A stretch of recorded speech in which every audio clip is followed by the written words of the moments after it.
Welcome back, boils and ghouls. It's time for another one of the greatest stories never told. This time, we're going to be tackling a subject that I've been wanting to get to for a long time. Jacob Kurtzberg, better known by his pen name Jack Kirby, and more affectionately and probably more aptly referred to simply as the King of Comics, is such a vast and inescapable part of the industry that doing his career any sort of justice is a difficult task, and I have to admit, a fairly daunting one at that. I've wanted to get into Kirby's career for a long time, but I don't want to get too mired down in the he said, she said blame campaigns that seem to make up such a large part of the so-called historical examinations of Kirby's career. That's simply not what this channel is about. It's taken me a long time, but I think I finally found the in I was looking for, and I can't wait to share this series with you all. Kirby's work in the comics field is widely known and continues to be researched and documented as thoroughly as possible nearly 30 years after his passing in 1994. While his comics work is well documented, Kirby's later work, his work outside of the industry, remains virtually a mystery to most people, however. Since I specialize in little known facts about well known creators and characters, I thought this would be an opportune time to examine the life and work of one of comics' inexorable legends through a fairly unique angle. Please bear in mind, this series should in no way be construed as a be-all, end-all examination of Jack Kirby's work for either Marvel or DC. That's not the purpose of this series, despite the fact that we will be exploring facets of his work for both companies. I've instead chosen to frame his work at these companies against a story far fewer people are aware of, and one that remains surprisingly fairly undocumented. Kirby's work for the proposed film Lord of Light. While it might not sound very interesting on the surface, slated for production in 1980 despite the fact that Lord of Light would remain ultimately unproduced, the story of why the movie, a film that would have been the most expensive science fiction film of all time when it entered pre-production in 1979, never happened, and how the CIA subsequently ended up with not only the film's script, but Jack Kirby's production art, and how those illustrations played a pivotal role in the successful exfiltration and rescue of 6 real-life hostages during the 1981 Iran hostage crisis, all while the Lord of Light's production had their offices raided by a CIA-backed police force, were subsequently put on trial for embezzlement, and how the film's budget was mysteriously tied up in a legal black hole that took not one but 2 of the country's biggest law firms more than 24 months to unravel, and no one is really able to explain to this day, is so much more interesting. So join me for another one of the greatest stories never told, and a tasty tidbit of tawdry industry trivia, and another multi-part documentary series I like to call Jack Kirby's CIA Portfolio. In this week's episode, we'll be going into all of the detail that I could dig up concerning Kirby's transformative period at Hanna Barbera, and more importantly, Ruby Spears in animation. I've done my best to dig up all the details about this that I could, so this is going to be a jam-packed double dose of Kirby once again. It's taken a ton of digging, but I found a lot of really fun stuff to share with you as we finally move into a happier and more prosperous time in Kirby's life. Remember, if you enjoy these videos, do me a favor, hit that like button. Think about getting in the comment section below and letting me know. If you really enjoy what you see, make sure you Hulk smash that subscribe button. If you feel like you're in a position to help the channel grow, think about using the link in the description below to sign up for my Patreon page. If Patreon is not your thing, but you still want to support the channel, have no fear, you can sign up for membership right here on YouTube. Just hit the little join button and select the tier and perks that fit you best. And if that's not enough, you can also make donations towards specific goals, or just hit the channel using the Ko-Fi link in the description. And you can even pick up your very own JerkComic shirts like the ones you see on the screen. But now, let's get into it.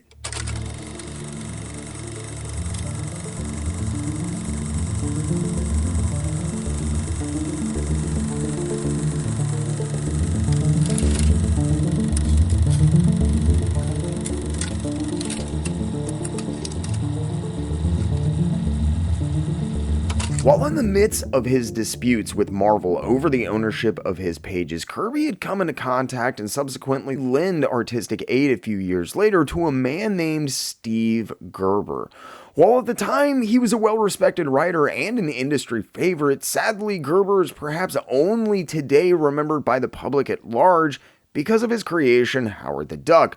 The fact that Howard the Duck is the only reason most people even know who Steve Gerber is rather actually kind of ironic.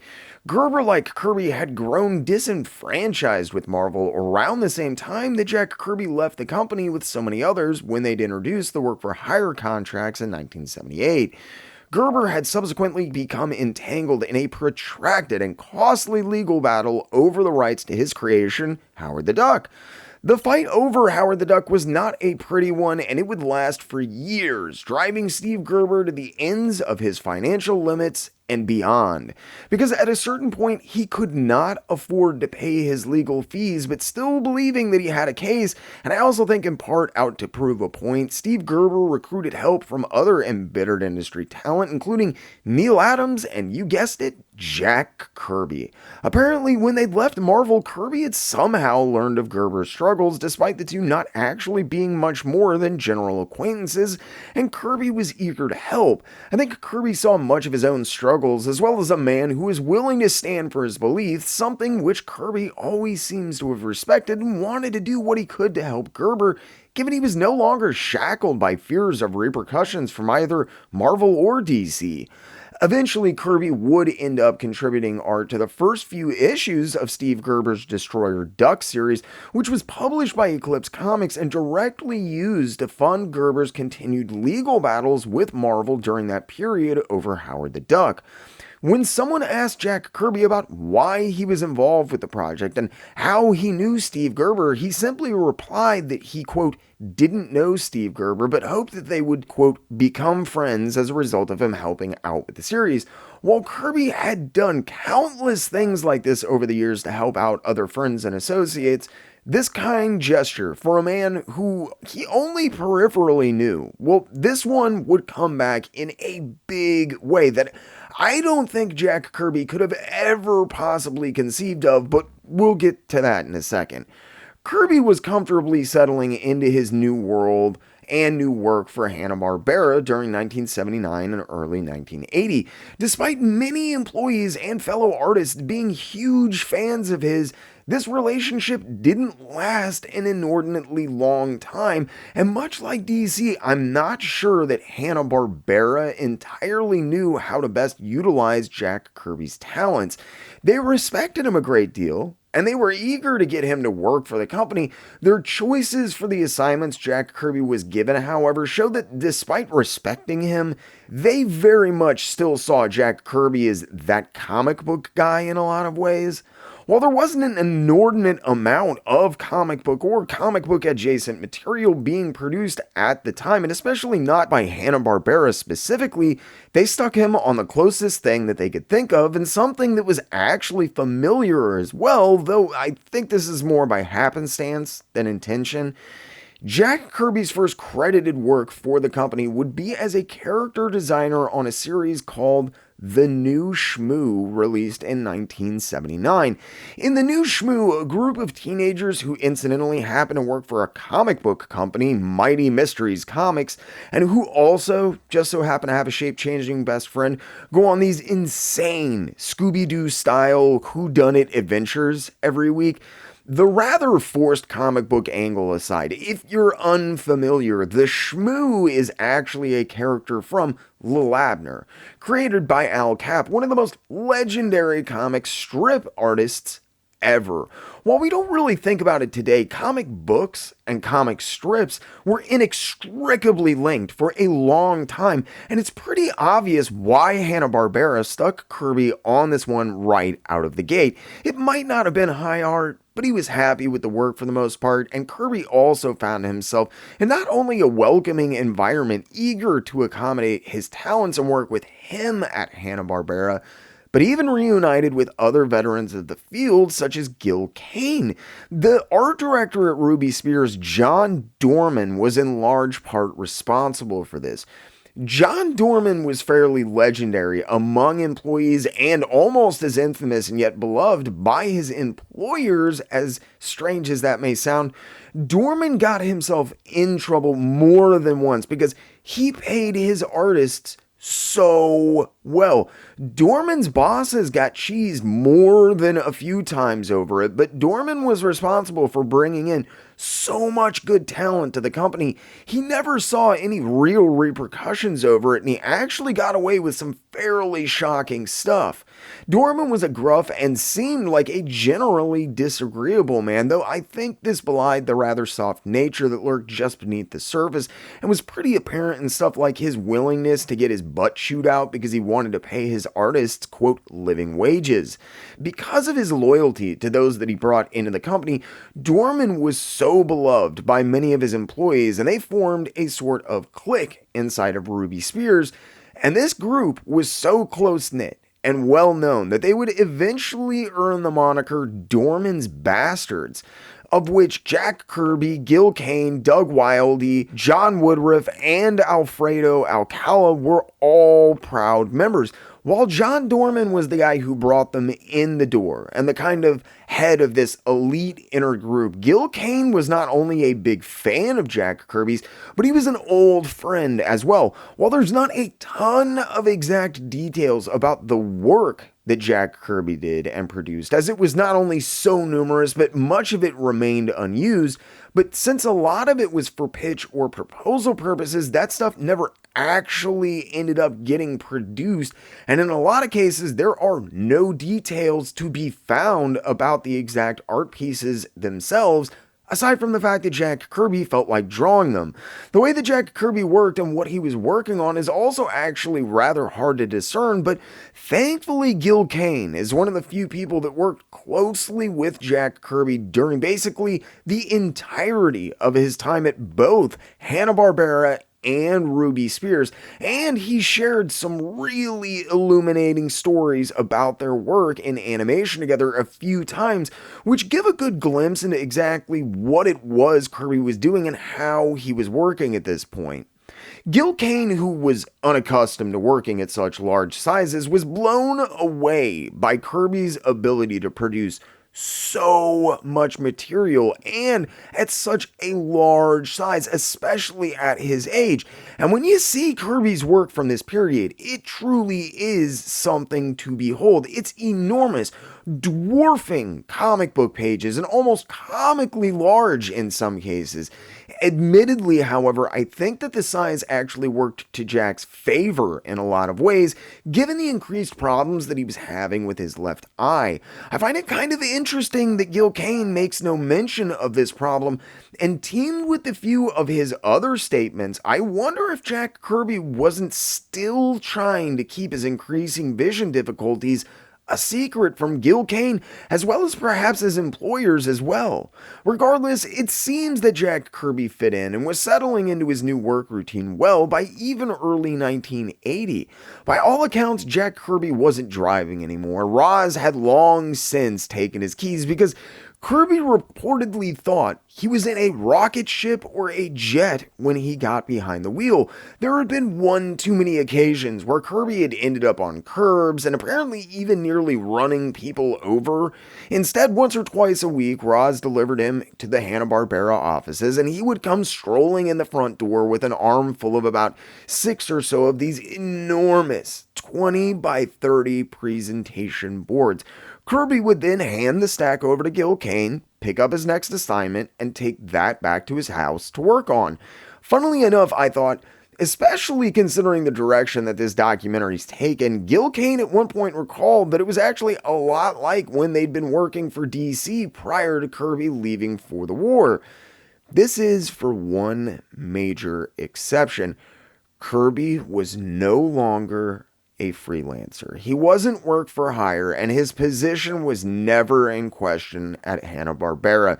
Jack Kirby was on salary and enjoyed all the benefits of that, including the long coveted health care he'd been seeking for so many years. Gil Kane was quick to point out, though, that while there were some astounding pieces of work that Jack Kirby produced, around half of the presentation boards that he would turn in were completely unusable. Kane said that there were often problems with perspective, objects would be drawn entirely wrong, and sometimes the composition would just be off. I think this is the second thing that points to Kirby not revealing the problems he was having with his eye, even to friends in the workplace like Gil Kane that he had known for years. This, however, is stipulation on my end, and before we get too mired down in anything else sad here, Gil Kane quickly followed that statement with the addendum that the ones that he did nail, well, let's just say that Gil Kane has admitted to being tempted on more than one occasion to swipe one of the boards because they were so spectacular to behold, and Kirby did so many of them that no one would have even known it was missing. He never did, but it's obvious how highly Kane thinks of this work and how highly he speaks of it, and for good reason. Some of the material that Jack Kirby would produce over the next 6 to 8 years or so in the animation field, oftentimes teaming with inker Alfredo Alcala, who did a wonderful job with Kirby's work in my opinion, as well as Jim Woodring and another guy from his past that we'll talk about, is nothing short of breathtaking. It truly was another Renaissance period for Jack Kirby at more than 60 years old. Despite his vision problems and the ongoing battle that he was waging with Marvel over his art, Kirby would go on to produce some of the most fantastic and awe-inspiring work of his entire career during this period. Having feared that he was too old to reinvent himself in a new medium, while during the last decade or so of his comics career, it turned out that Jack Kirby could not have been more wrong. Kirby was back in his element, and as I said, he was even working with old friends and colleagues again. While I think that Gil Kane was the first comic book professional that Jack Kirby came into contact with, he certainly would not be the last. And as it turns out, this is a very good thing, because while Hanna Barbera obviously respected him, and they did their best to utilize his talents, I think Jack Kirby's prospects at the company were rather limited as things stood in 1980. As a good example, the next project that Hanna Barbera stuck him on as a character designer was another comic book property, this time The World's Greatest Super Friends, not to be confused with the original and far superior Super Friends series, which World's Greatest Super Friends was an ill-fated and short-lived spinoff from. World's Greatest dealt with folklore and other mythical types of stories for most of the plots. There were some interesting episodes. Apparently, they have an episode, The Lord of Middle-earth, that incorporates elements from The Lord of the Rings. This show did not last, though. With a whopping total of 8 episodes and a fairly strange and flawed premise to begin with, I think that World's Greatest Super Friends was a pretty clear indicator that, again, while they loved his work, Hanna Barbera saw Kirby as a comic guy and kind of a one-note pony.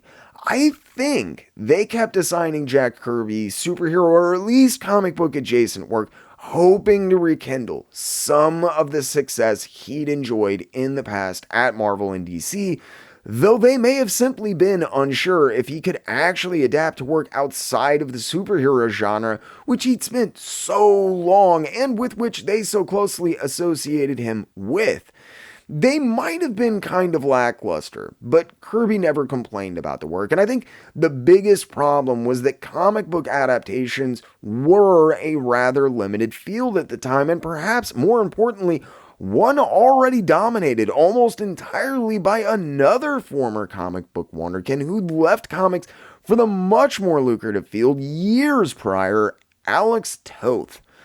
Toth, and to a somewhat lesser extent the inimitable Doug Wildey, dominated the majority of big projects that Hanna-Barbera was doing at the time, especially concerning this kind of subject matter, and they were always busy and they always had work for them.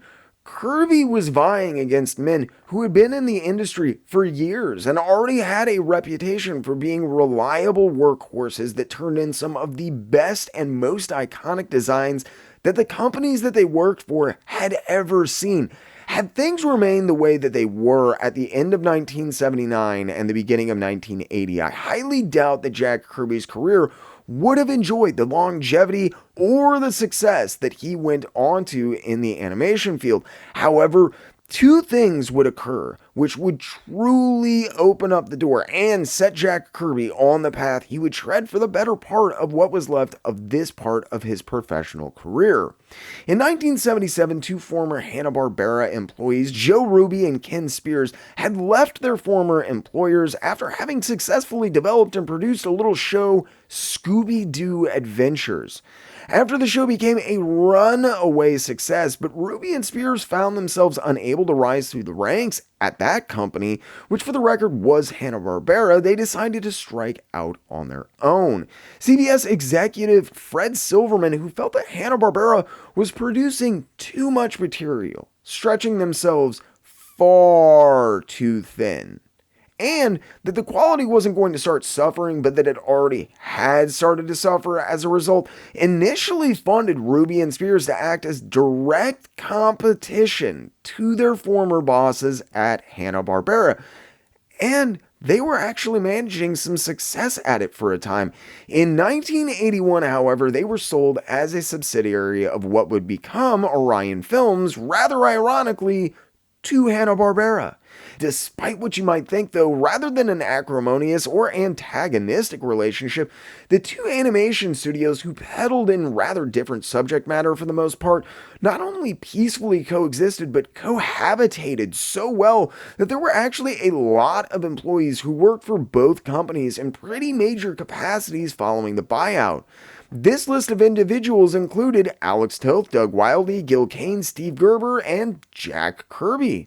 While I think Hanna Barbera and their staff were well aware of the talent pool that they had at their disposal, and I don't think necessarily looked down on comics, they just weren't entirely sure how to fully or best utilize those talents to their potential outside of comics. Having left Hanna Barbera because they saw things so differently to begin with, Joe Ruby and Ken Spears, on the other hand, seem to have not only been acutely aware of this talent pool, but well aware of how to apply these talents once they became familiar with an artist's work as well. While they had read comics growing up, neither Ruby or Spears appeared to be big comic book guys, but because of John Dorman, who kept bringing these guys in, I think they became well aware of the consummate work ethic as well as their ability to adhere to unholy deadlines while still doing their best work that many of these individuals brought to the table. As a result, with John Dorman's help, following the merger especially, Ruby Spears would go on to amass a fairly impressive alumni of comic book writers and artists, while Kirby's work for Hanna Barbera seemed kind of all over the place, obviously being geared at anything that they could conceive of that related to superheroes or capes or cowls or comic books in any way. His work for Ruby Spears, on the other hand, is infinitely varied. Ruby Spears would realize and capitalize on the core of Kirby's genius in a way that I do not think any of his former employers ever had. While they often employed many of the same people, Kirby's most important work for Ruby Spears was actually just prior to Hanna Barbera gaining control of the company a year later in 1981, and they obviously didn't suggest him for the work that would prove so instrumental in defining this latter part of his work and output. That was actually someone that, by his own admission, Jack Kirby didn't know that well, but he had, as he often did, gone out of his way to show support to and help out when they needed it. See, one of the first projects, and in my opinion, the most pivotal of his early animation work for Ruby Spears, was Kirby's design work for Thundarr the Barbarian. Thundarr would be Kirby's first credited work for Ruby Spears, but certainly not his last. Thundarr the Barbarian would be the start, not only of a long and harmonious relationship, but the project where the perfect spot for Jack Kirby in animation was finally discovered. With his prospects somewhat limited, only doing presentation pieces for either company, truthfully, the production team on Thundarr the Barbarian, many of which were inordinate Jack Kirby fans, discovered what I think is perhaps the perfect job for Jack Kirby, not just in animation, but in general. They hit on the idea of just letting Jack Kirby sit at a drawing board and come up with stuff. Characters, backgrounds, ships, whatever. They literally just let him come up with stuff. This is when Kirby's animation career really opened up. The possibilities were literally limitless, and Ruby Spears almost instantly became aware of the valuable commodity that Kirby was through Thundarr the Barbarian. While he'd been stifled by the limitations of doing storyboard work, and he wasn't necessarily very well suited to doing a lot of other stuff in animation, the one thing that Jack Kirby could do better than maybe anyone else was come up with ideas. The thing was, and I know this is hard to believe, but we should all know it's true by this point in the series, he'd never really been free to do just that. In the past, there had always been stories and origins and concepts and ideas that he had to come up with, or more frustratingly, oftentimes work with others on. During his work on Thundarr the Barbarian, Ruby Spears discovered that if you just let Jack Kirby do what he did best, draw copious amounts of ludicrously cool looking stuff, not only was he happy, but you ended up with a host of elements and material that you could not only directly apply to pre-existing shows and productions, but in many cases build entire episodes around as well. It wasn't uncommon for Jack Kirby to come in with a handful of sketches along with his armful of concept drawings and pitch illustrations. The random sketches and drawings would encompass all manner of random possible villains, monsters, and aliens, and characters, and concepts, and vehicles, which Ruby Spears would then take to the writers for inspiration in the animation departments of various different shows, and have them finalize and incorporate the designs and characters into what they were doing. For the first time in his entire working career, Jack Kirby was truly allowed to not only do what he loved, but what he was best at. To just create. As amazing as all this is, I think the best part of this is that none of it may have ever happened without the involvement of one man. A man that Jack Kirby said he didn't even really know that well, but one that he had commiserated with and hoped to call a friend during a difficult and trying time in both of their lives. The story goes that originally Ruby Spears called up their go-to guy for character designs when starting pre-production on Thundarr the Barbarian, the inimitable Alex Toth. Toth, I know, provided designs for the three main characters in the initial proposal material that was used to try and get a network to show enough interest to start developing the series. However, by the time that ABC was interested, Alex Toth had seemingly completely severed ties with not only Hanna Barbera and Ruby Spears, but animation in general, and he vehemently refused to finalize the designs or, in fact, do any further work for the companies ever again that I'm aware of. Ruby Spears wanted to get production underway as they'd been greenlit for production, though, and with Toth obviously uncooperative, they started searching through the rest of their roster of prolific designers. When Doug Wildea reported Second Close wasn't available either, Mark Evanier, who developed the initial idea and was supposed to write a bunch of episodes for the show but never actually ended up doing that, as was often the case when he found himself or anyone around him in need of an artist, suggested that they just call up Jack Kirby instead. Well, they did, and Jack Kirby produced a number of other images for a proposal pitch packet. It was on the strength of these second batch of illustrations by Jack Kirby that against all odds, ABC picked up Thundarr the Barbarian, while he would go on to prove himself in innumerable other ways over the next several years. I think that Ruby Spears definitely took notice of Jack Kirby's speed and his prowess almost immediately as a direct result of this work on Thundarr the Barbarian. And they were not alone. Once the show actually got picked up and pre-production really got underway, Buzz Dixon, who was helping to develop the show, began searching for replacements and was open to any good suggestions that the rest of the production staff might have. This is when Steve Gerber, who happened to be the other showrunner and head writer, the guy who was just starting what would become a painfully protracted legal battle for the rights to his own character against Marvel, and whom Kirby had graciously offered to help out in whatever way he could and spoke very kindly of, informed Dixon he could definitely get some other comic book talent to come in and help them out, since Toth and Wildey were both out, if that was the direction that Dixon wanted to go in. Gerber apparently said this all rather nonchalantly, though, according to Dixon, and didn't happen to mention that Jack Kirby was one of these guys.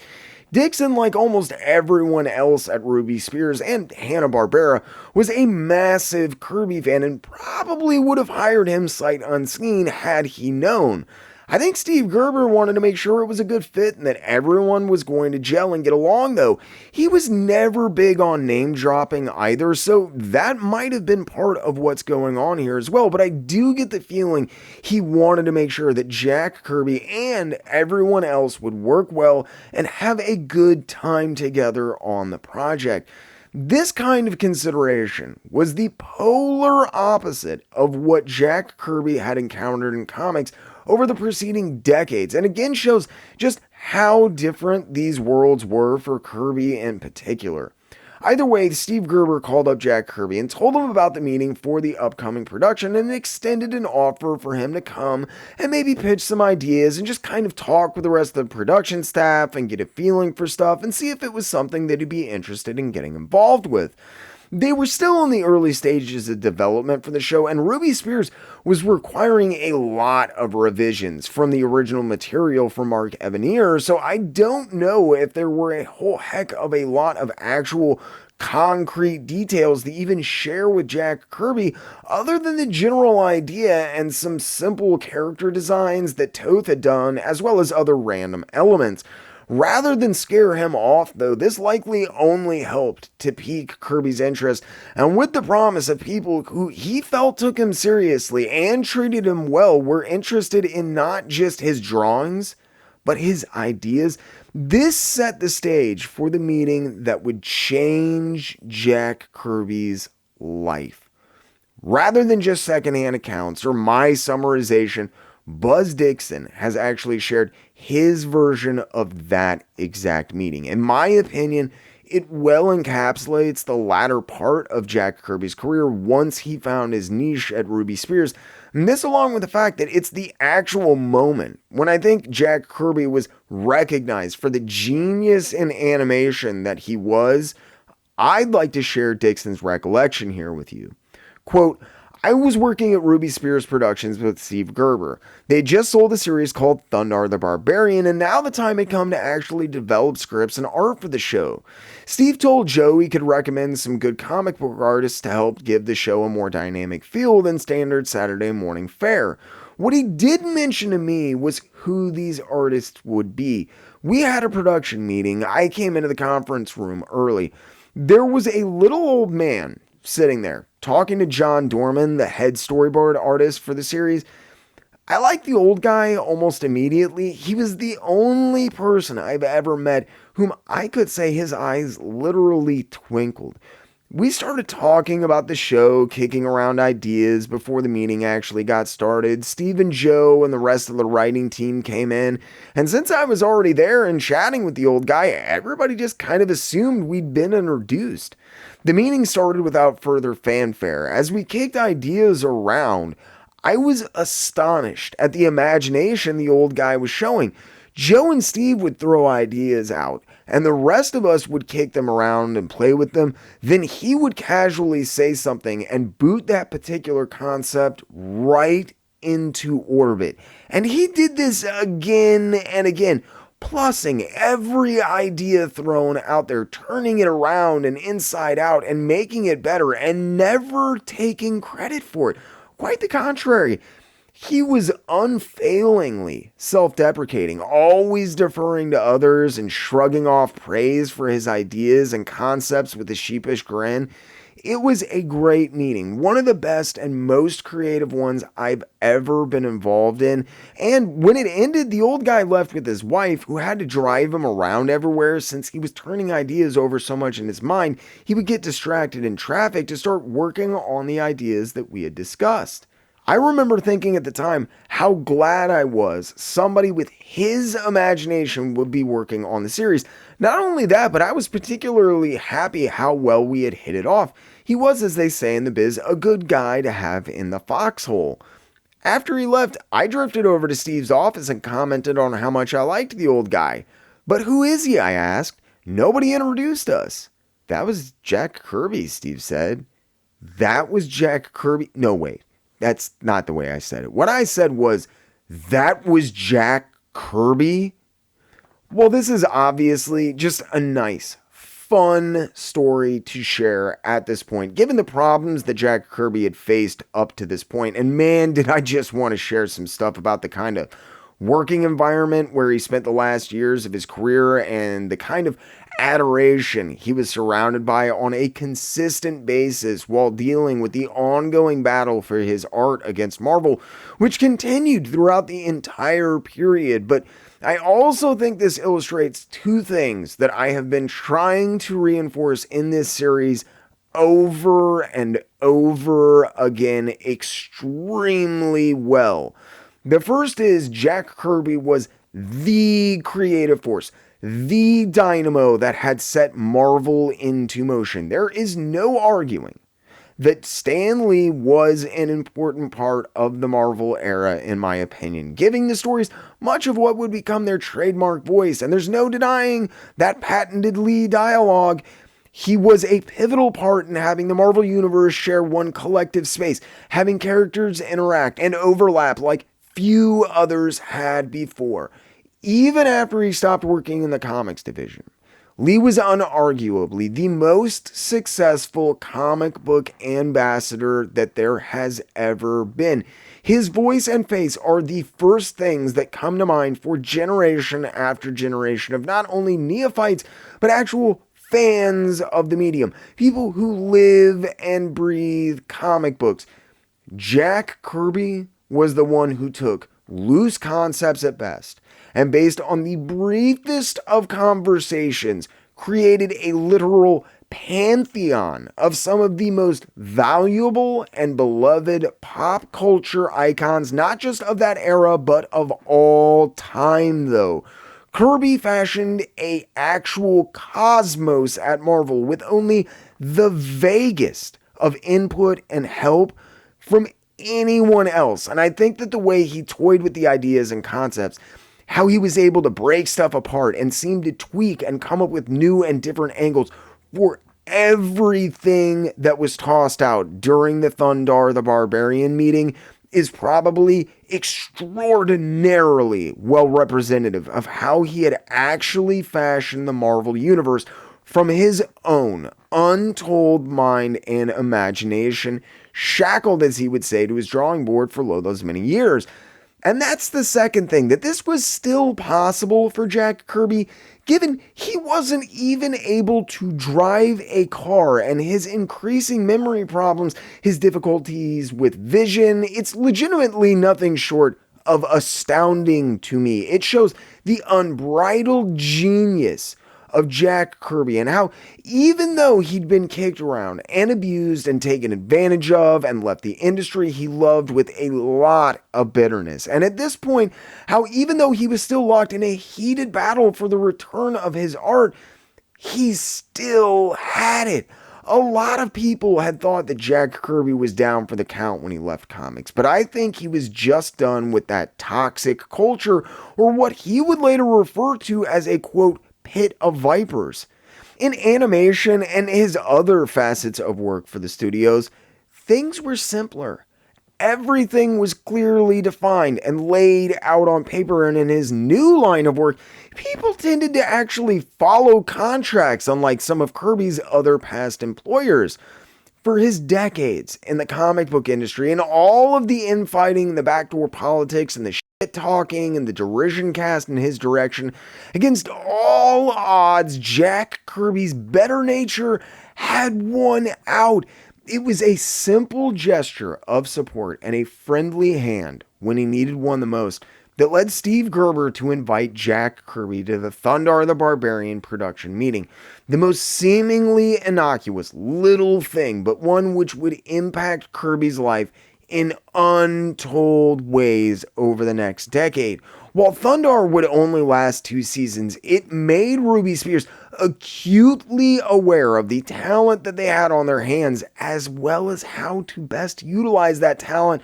While Hanna Barbera proper obviously didn't really know what to do with him aside from superheroes and other comic book related work, Joe Ruby and Ken Spears certainly did.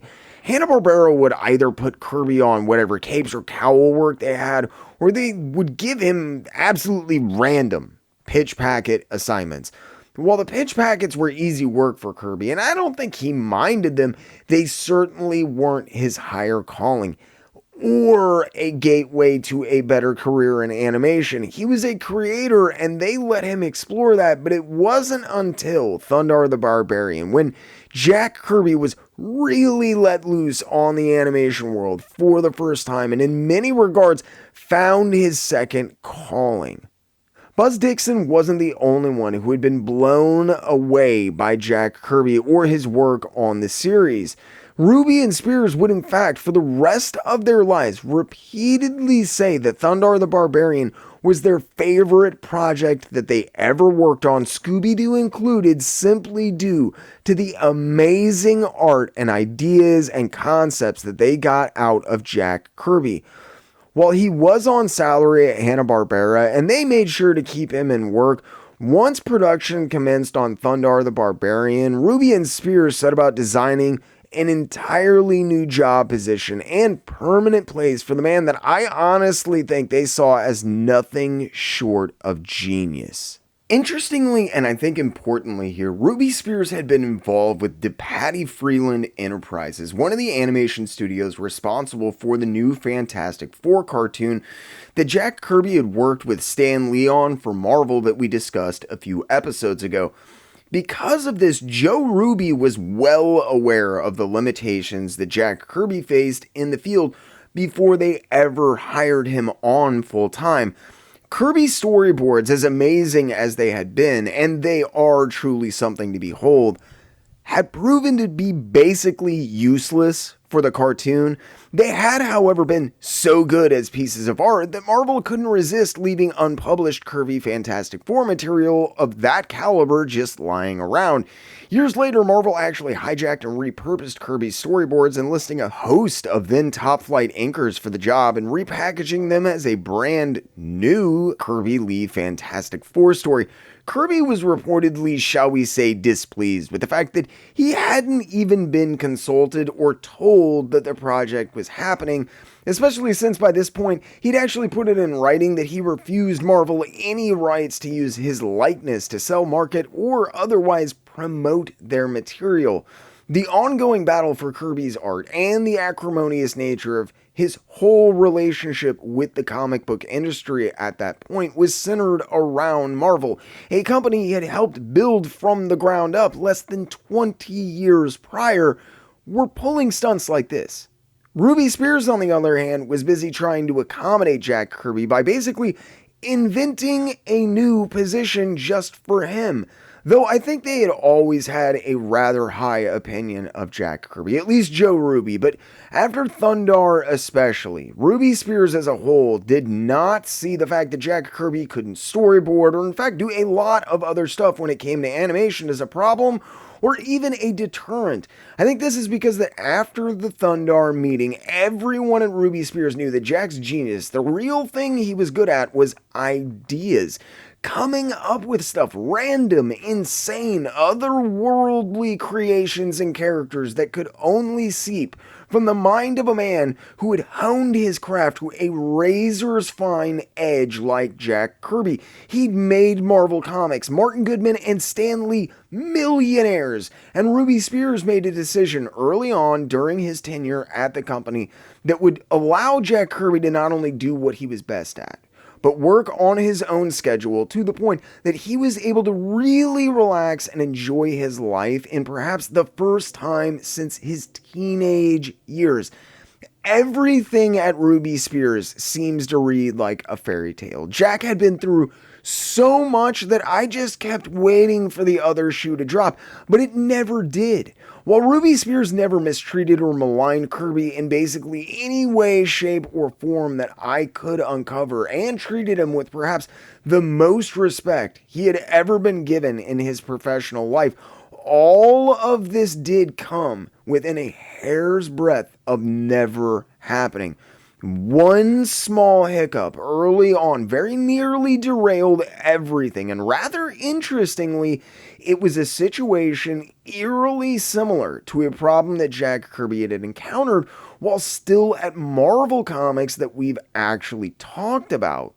While Joe Ruby, like Stan Lee, knew who Jack Kirby was, and because John Dorman had hired Kirby on at what Dorman thought was a fair wage for a man as accomplished and as important as Kirby was, while I was never able to track down exact numbers, Kirby was being paid well for the character design and other proposal material that he was doing for the company, at least by Ken Spears' estimation.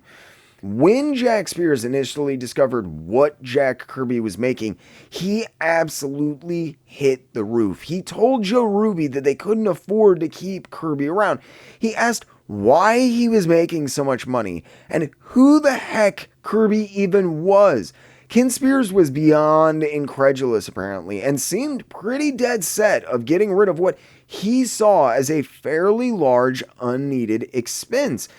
It wasn't like Jack Kirby was heading up a show or anything, and I think to Ken Spears, he was very much disposable and replaceable at that point. Joe Ruby, on the other hand, apparently would not hear of it. Ruby had seen the material that Kirby had been carting in weekly on those massive illustration boards, and even then, even prior to Thundarr the Barbarian, Joe Ruby went to bat for Kirby, and he convinced his partner that Jack was well worth what they were paying him. This, along with the Thundarr the Barbarian production meeting, which well illustrated Kirby's versatility and worth to the company almost immediately, would lead to the decision to put Kirby on salary at Ruby Spears, actually. This solved two problems for Ruby Spears, as it's probably one of the big selling points that Joe Ruby used to convince Ken Spears to actually keep Kirby around. The problem was, at the time, Spears had flipped out. Kirby was being paid like a freelancer on an assignment by assignment basis. By this point, I think it's obvious that even though he was winding down and he might not have been working himself like he had in the past for comics, Kirby was nothing if not prolific. This had gotten him into trouble with Martin Goodman, who tried to slash his page rates when he found out how much work Kirby was doing for the company. And the same had very nearly happened to Jack Kirby at Ruby Spears, but with Ken Spears actually lobbying to simply dismiss him by all accounts. Thankfully, this never happened, and just following this incident, the Thundarr the Barbarian proposal art that Jack Kirby did after Toth blew off the company had gotten the show picked up, Kirby subsequently blew everyone away at this production meeting, and it was instantly obvious to everyone involved not only how talented Kirby was, but how he was just this unending well of ideas and characters and concepts, how he was capable of fashioning these entire worlds at what seemed like basically the drop of a hat. When Ruby Spears decided that they wanted additional promotional material produced for Thundarr, Kirby even did a number of sample strips for the proposed Thundarr the Barbarian weekly strip that never ended up getting picked up, and it was obvious to all those involved just what Kirby was capable of at this point. Needless to say, Ruby Spears hired Jack Kirby on as salary at the first possible opportunity and with full benefits and healthcare. That's not the best part though. even better than how they treated him around the office. I swear, it feels like Ruby Spears were the first people in decades that had really been Kirby's boss, that wanted to actually help the guy out and recognized him for the master that he was. Nearly unbelievably, Kirby signed the Ruby Spears contract with the understanding that Jack Kirby could also renew his contract until he no longer wished to. And believe it or not, unlike a lot of other crap that got said and promises that were made to Jack Kirby over the years, Joe Ruby and Ken Spears meant it. They were in obvious awe of his talent. They didn't need anything more than what Jack Kirby was comfortable with creating in his random drawings and concept illustrations. After nearly 40 years of toiling away in the trenches, in the end, it was this simple. There were no catches. There were no nasty tricks. No one ever reneged on the word or tried to take him for a ride. This was it. The job that Jack Kirby had been dreaming of his entire life in a lot of ways. Things were so good at Ruby Spears that Kirby would actually remain on salary with them until he went into semi-retirement for the first time in 1986. A break apparently mostly due to the ongoing stress from his then 8-year-long battle with Marvel over his original art that seems to have taken a pretty hefty mental and physical toll on Kirby, as well as diminished his deceptively fragile spirit once more.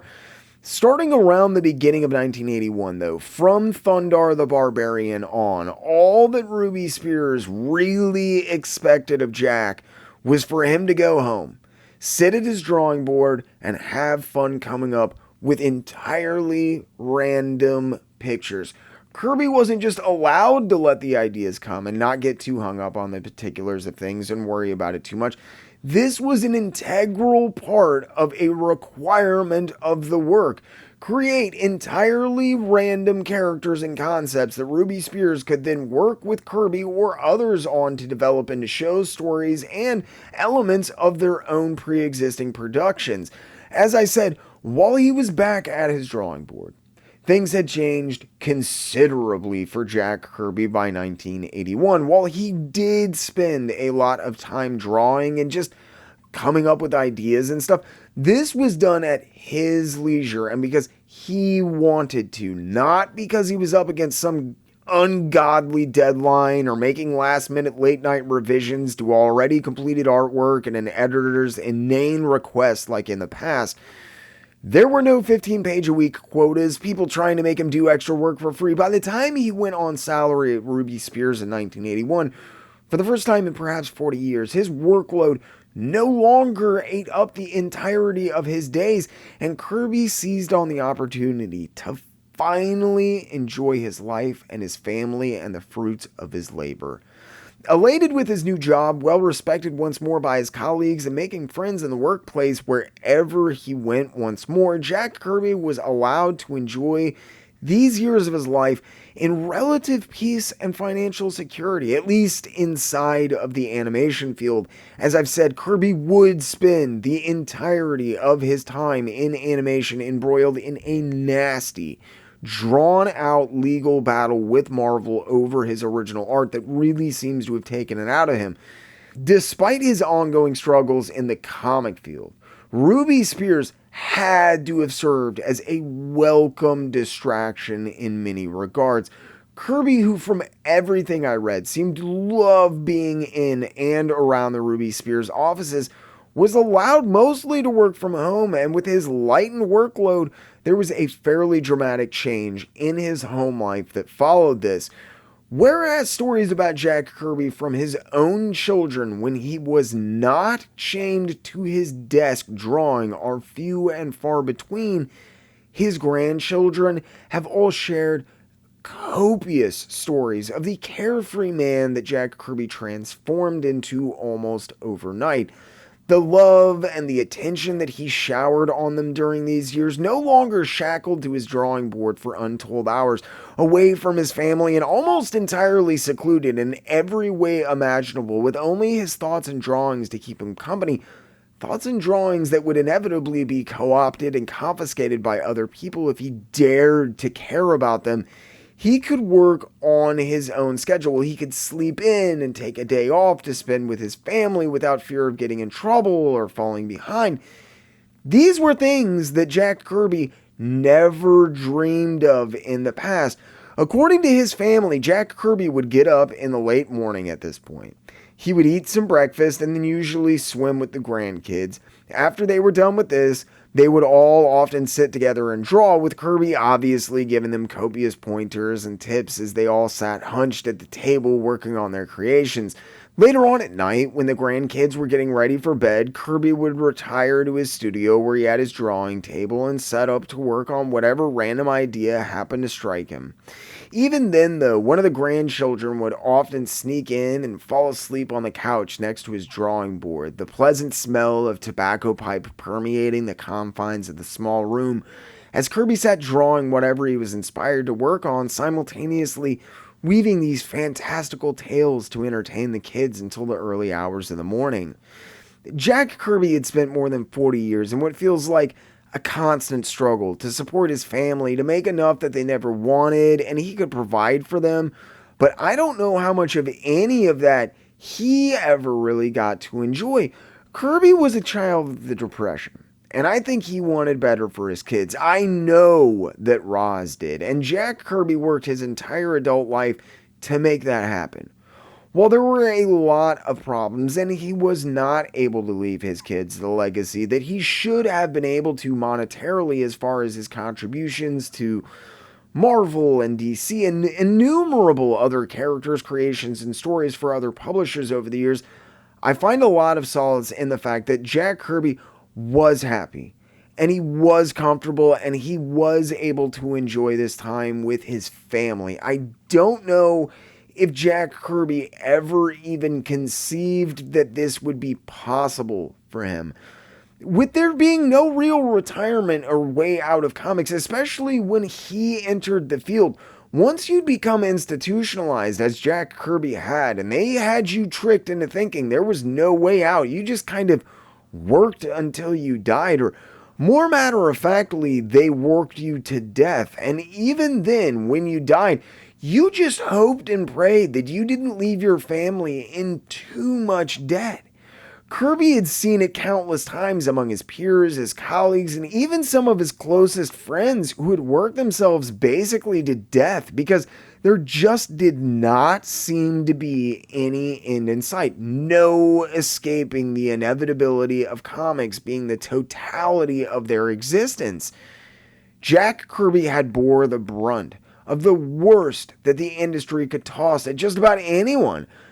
But he found a way out. Not just any way out either, but one that paid better and allowed him to enjoy this time with his family and live comfortably doing what he loved and was good at. In a lot of ways, Ruby Spears was exactly what Jack Kirby needed at this period in his life. It was like this little desert oasis where he found refuge and respite from the harsh terrain that it was surrounded by. This period in animation was far from the end for Jack Kirby. There would be returns to comics, other projects, other fights, losses and successes, accolades and disappointments. But for the time being, I think that Jack Kirby had in many ways found his home at Ruby Spears, and his time there was a very pleasant experience for everyone all around. By this point, I was happy enough to have just discovered a point in Kirby's career where he didn't seem to be getting the short end of the stick. I was happy, he was happy, but I wanted to know more about his animation work, and I know a lot of you were curious about that as well. Well, since we've talked extensively about his career in the animation field, I thought we'd take a second to break down exactly what Jack Kirby did at Ruby Spears, how he did it, and which projects he worked on as best as I can. While there's been a ton of books and writing about his comic book work, a lot of what Jack Kirby did for Hanna Barbera and Ruby Spears does remain to this day almost entirely unknown, unfortunately. While I'd hoped to rectify much of this, A lot of this stems from the very nature of the art and what it was produced for, as well as how the way the industry works in general concerning the type of art that Kirby was producing at this period. As I've said a few times in this video, the vast majority of this work wasn't so much refined concepts as they were extremely loose ideas and illustrations that could at least potentially be utilized for a host of different purposes by Ruby Spears. As I've also mentioned, Kirby would pencil these massive 22 by 30, if not larger illustrations, and then hand them off to Gil Kane, who would kind of sort through them and find the pieces Kirby was turning in that he thought were worth expanding on and further refining as concepts. Kane would then usually hand off Kirby's work to an aspiring Jim Woodring, who would in turn ink and oftentimes fully paint these images, although Alfredo Alcala, an extremely talented Filipino artist, also did quite a bit of inking on Kirby's material during this period as well. While Kirby would turn in sometimes up to 6 illustrations a week, according to Gil Kane, Kane would usually only pass along about half of them to be inked, and then even fewer still would be fully colored or painted from there. Kane has said that the stuff that was up to snuff, that it was absolutely mind-blowing work, and just as inspired as anything Kirby had produced during his Marvel heyday, and he is not blowing smoke. The few pieces that did manage to get selected by Kane, then subsequently inked and then colored or painted, were only a fraction of the work that Jack Kirby turned in, but it still represents a vast treasure trove of undiscovered work by Kirby for many enthusiasts and longtime fans. The production art, pitch packets, character designs, incalculable sketches, and other random work that Jack Kirby produced during this period are nothing short of astounding, not only in quality but size as well. For a man who was in his 60s, and despite his failing memory, Kirby worked magic on paper once more, and he was having fun doing it, though I think the quality of his work was in large part due to the fact that he was having fun for the first time in a long time. Kirby never imagined that he would have another renaissance period in his career like this, and in fact, as I said, he spoke about his fears about being too old to reinvent himself in a new career or industry, but when he did manage to pull it off, Jack Kirby appears to have seized every opportunity that he possibly could to relish and capitalize on it. Having developed a much undeserved reputation as something of a kvetch and curmudgeon during his second stint at Marvel between 1975 and 1978, in 1981 at Ruby Spears and surrounded by people who adored his work and loved his stories, Kirby even began to take a few young aspiring artists under his wing. I think the most notable definitely being Jim Woodring. Woodring had just entered the animation field in 1979 himself, and he and Kirby began to develop what would become something of a mentorship as well. Woodring is a seriously interesting guy, but he's gone on to a great deal of acclaim in the industry. Gil Kane would also take a liking to Jim Woodring, and it was Kane who would introduce Woodring to Gary Groth, who published his most critically acclaimed work, Jim, under the Fantagraphics imprint in the mid-1980s. Woodring suffers from prosopagnosia, or face blindness, which means he basically has serious problems with recognizing people and spent the better part of the decade prior to this as a severe alcoholic, I think in large part trying to manage the absolutely surreal and sometimes horrible visual hallucinations that Woodring suffers from. Prior to John Dorman convincing him to go into animation, Woodring had been rather aimless, and this period would be not only a pivotal turning point in Woodring's life, but I think the two men genuinely became friends, and I found a story that I wanted to share that I think illustrates the difference in Kirby's working environment between 1979 at the Marvel offices and 1980 at Ruby Spears. Well, at the end of 1979, they had been mocking him to his face. had plastered his pages up around the office and covered them with pejoratives, many people were actively trying to get him fired, and people generally did not like Jack Kirby at Marvel. Here's a story that Jim Woodring shared about a particularly fun day with Kirby at the Ruby Spears office in 1980. Quote, I have a photo of Jack Kirby playing a Stratocaster. We had a skiffle band at the time, and Kirby came in one day and picked up an electric guitar and started windmilling around like Pete Townsend. This was literally like months apart, and if this doesn't tell you how different of a world Jack Kirby was living in, I don't know what will. Kirby, who at the time was still embroiled in a long series of legal disputes having to do with his comic book art, was having the time of his life working for Ruby Spears at the same time. I know what you're saying, though. I thought we were going to talk about the actual work that Kirby did here. Well, normally, just because of the way that the industry operates, most of the material that Kirby produced for Ruby Spears would have been either lost or simply destroyed. Sadly, production art isn't extremely common, especially from this time in animation, and a lot of it that didn't end up back in the artist's hands who had made it in the first place has been lost to time.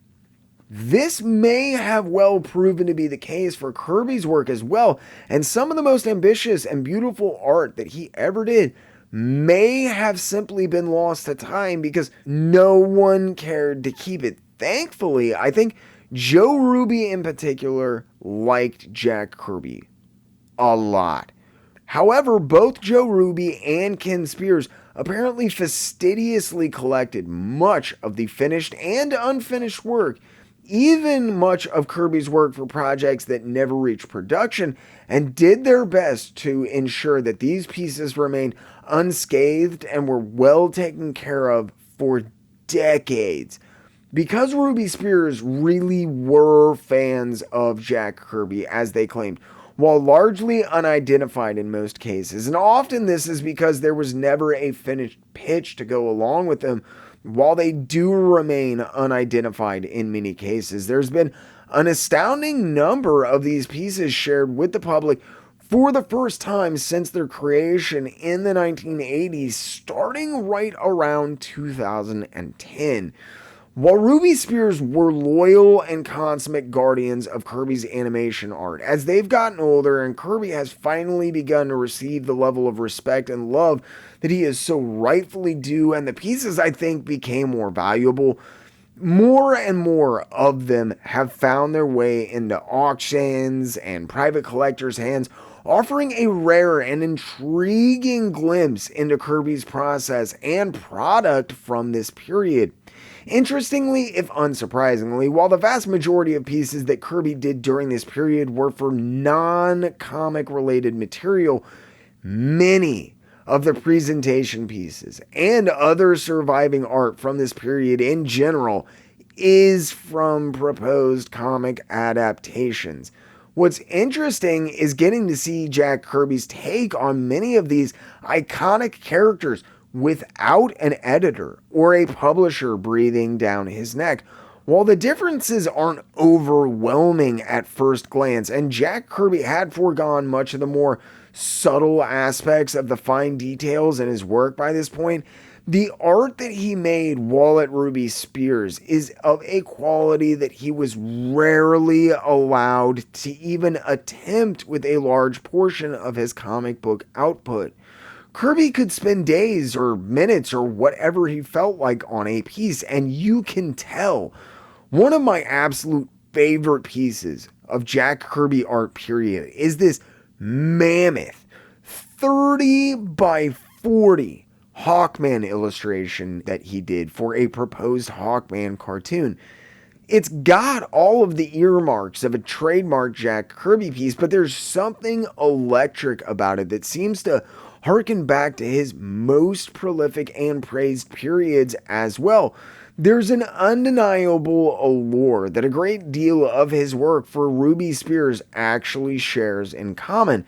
Another really great piece that showcases the subtlety that Kirby often had to forego in his comic book work is this piece done for a proposed Thor animated series in the early 1980s that was inked by Alfredo Alcala, who is an incredible master on his own and a genius with a brush who really helped to further soften the often blocky, harsh aesthetic that Kirby often evoked in his work. I've seen at least 3 different Phantom pieces from different proposed series that never ended up happening, and you can find a fair amount of the work that he did for series that were eventually picked up, as it was oftentimes included in the show guides and animation bibles. This is the most refined of the work that he produced at this point, though, and represented only a tiny fraction of his output. Forgotten to time by only the most ardent of enthusiasts, and with little of it ever having been publicly shared since around 2010, as I mentioned, more and more Kirby animation work has been finding its way into open markets and offered up for sale, thus making it available to fans and historians for the first time in many cases as well. While Kirby's comic book work is basically out of the logical price range for 99.9% of people these days, with even his most mundane pages fetching thousands of dollars, you can secure a piece of Kirby's animation work for only a few hundred. There's been at least 2 fairly massive collections of Kirby's animation work discovered in the past decade and a half, both of which were subsequently offered up for auction. I think around 1991, when Ruby Spears was pretty much pawned off by Hanna Barbera on another company, RS Holdings, a lot of the smaller and more piecemeal stuff that Kirby worked on had started to make its way into the hands of private collectors as Joe Ruby and Ken Spears cleared out their offices and had to kind of par down their collection and that kind of thing. Well, at the time in 1991, this means that most of the art that disappeared into collectors' vaults wasn't seen again for nearly 2 decades, until which time the owners were either getting old enough that they were either selling their collections or in many cases they passed away. One of the larger collections of Kirby's material that hit the market around 2011, which included this insane piece of art for a proposed series called Space Busters, which is supposedly an early version of Sky Masters basically, was from a guy named Marvin Stein. Stein was another ex-comic book guy who ended up at Ruby Spears. Stein actually worked for Simon and Kirby at one point before making a hasty exit from the industry only a few short years later in 1958 for the much more lucrative and inviting world of graphic design and illustration. Stein went on to do a bunch of stuff, including illustrations for kids' books, but apparently he spent a good deal of time in the 1980s inking Jack Kirby stuff, and he held on to a lot of it. As well as Stein's collection, there was only recently an even more vast and expansive collection of Kirby's work discovered, curated, and then sold by the owners of SellMyComicBooks.com.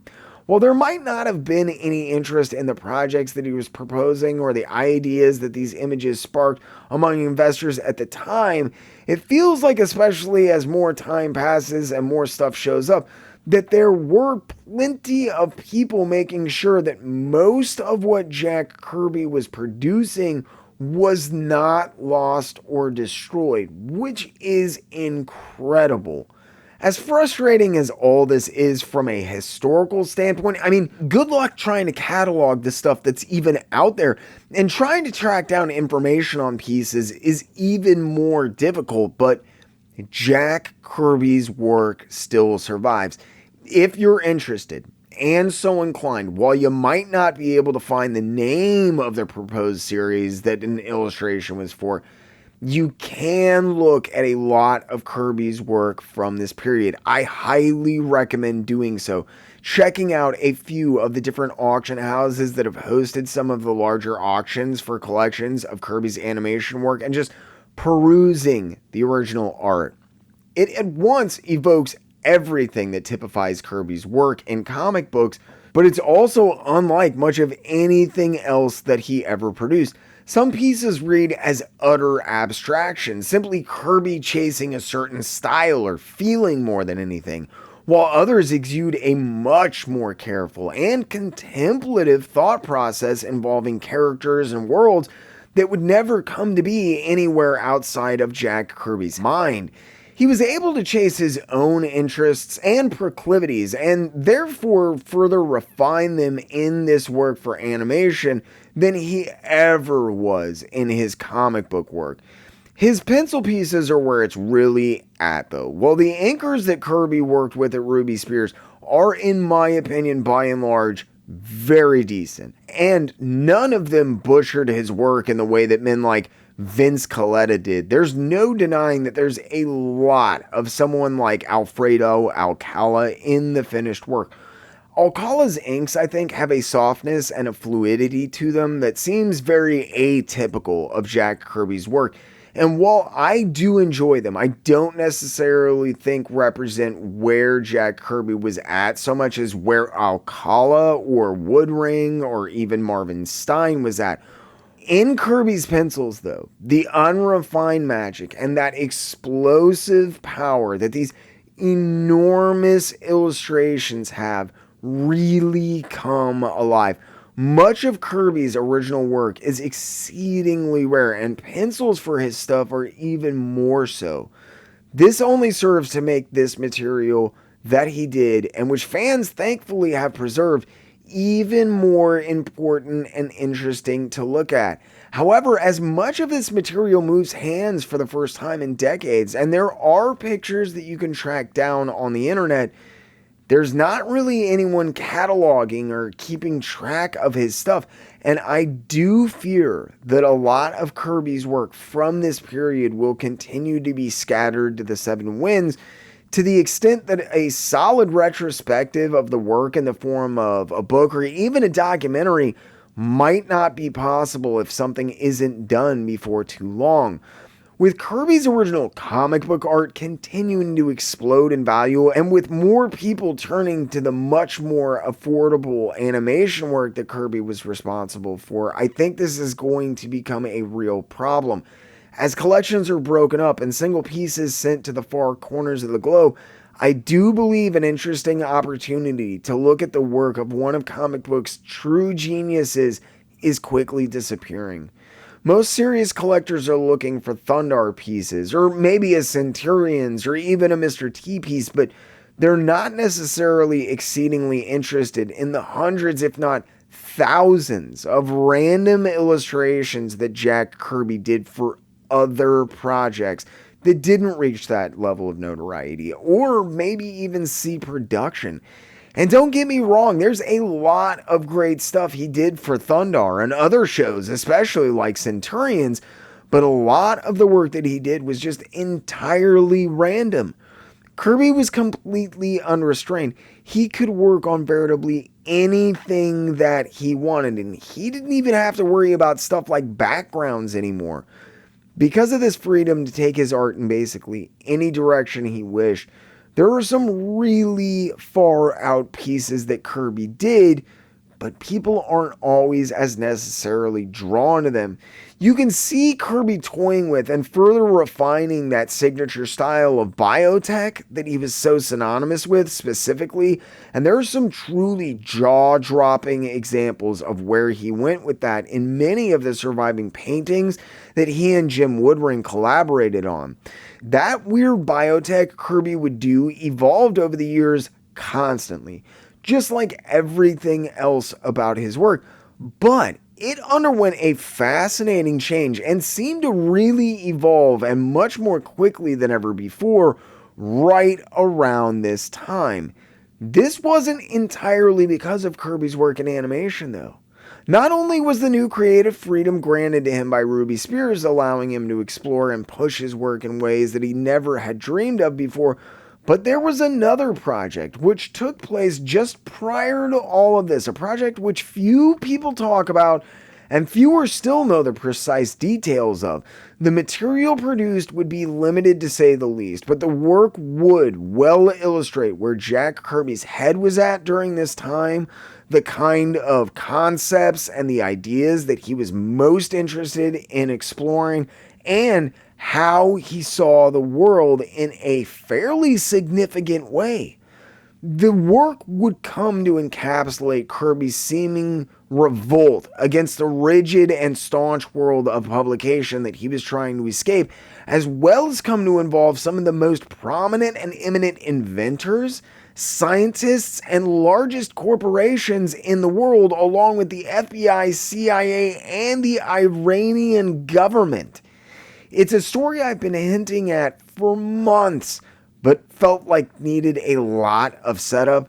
That's right, we're finally going to talk about Jack Kirby and his work on Lord of Light next episode. For now, I hope you all enjoyed, maybe even learned something. If you did like what you see, make sure you Hulk smash that subscribe button. If you do that, make sure you ding the little notification bell so you never miss another video or premiere again. If you feel like you're in a position to help the channel grow, think about using the link in the description below to sign up for my Patreon page. Patreon members and other supporters do make these videos possible.